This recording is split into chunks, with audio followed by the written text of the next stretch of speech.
Let's talk about the Seahawks passing attack. Dave, you mentioned it, that you like their offense, but they're missing a key part potentially for Week 8, and who knows how much longer. DK Metcalf suffering a knee injury. Now, Pete Carroll saying no surgery is required, but that does not mean he's going to play against the Giants in Week 8. So when you look at this passing attack, Heath, Metcalf not there. What does this mean for Lockett? What does it mean for Geno Smith? Well, it would mean I'm going to take Geno Smith outside of my top 12 quarterbacks, except there's like 6 quarterbacks that I like this week. So he's probably going to be pretty close to 12 at quarterback. Kyler Lockett is a must-start number 2 wide receiver. And I think Marquise Goodwin's pretty interesting. He only played 54% of the snaps. DK Metcalf did get hurt. I think it was in the second quarter of that game. Caught 4 or 5 targets, 467 yards, and 2 touchdowns. What Geno Smith's been doing, those deep balls down the field, that's Marquise Goodwin's specialty, always had been. He could be a boom-bust flex this week. Yep, not a bad guy to go add. 1% roster. We'll show you that when we get to the wide receivers. For the waiver wire options, the 49ers might be without Deebo Samuel this week, so he's considered day-to-day. At this point, we're expecting him to play, but you just got to keep an eye on this. He absolutely destroyed Jalen Ramsey and the Rams last time these two teams met earlier this season. So, Dave, same question.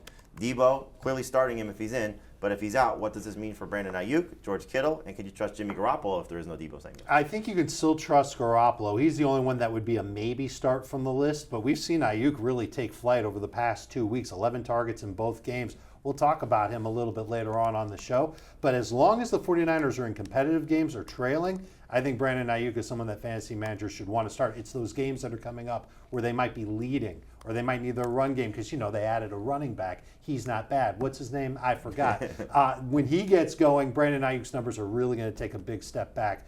Hopefully, Debo's healthy and ready to play. When he plays, he's at worst a number 2 wide receiver. And if Deebo does not go, you mentioned Christian McCaffrey, not by name, but if that's the guy, he could get a few more options. Did you think I meant Jeff Wilson? You might have been. Who knows? But I think we'll see a few more options in the passing game for Christian McCaffrey now that he should have full week of practice after joining the team Friday before they played on Sunday in the loss to the Chiefs. For the Chargers, they're on a bye in Week 8, be back in Week 9, but Mike Williams expected to miss multiple weeks, according to Brandon Staley. So Heath, Keenan Allen, we're going to get back to calling him at least a number 2 receiver, borderline maybe number 3, but a guy you're going to feel comfortable starting.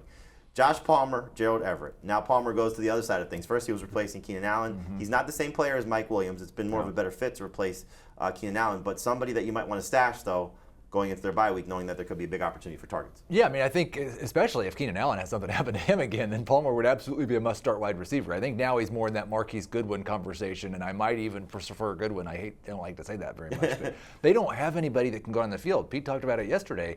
They don't have speed down the field, so I'm worried about Justin Herbert.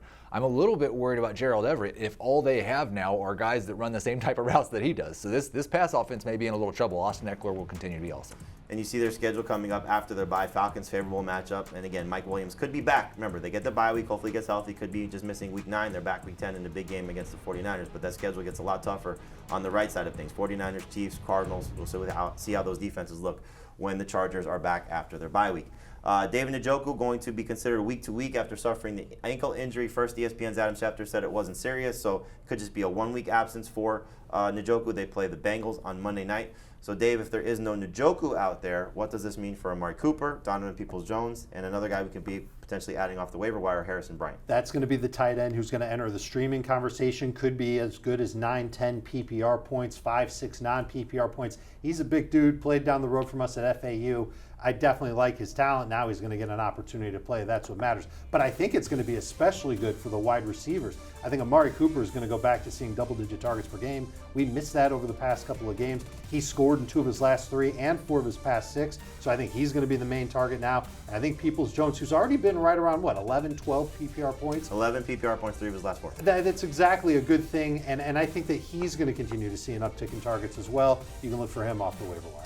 Njoku was averaging basically 7 targets per game over his last 4 games, so hopefully those get distributed to the guys that matter. Cooper, maybe Peoples-Jones, and obviously Harrison Bryant as well.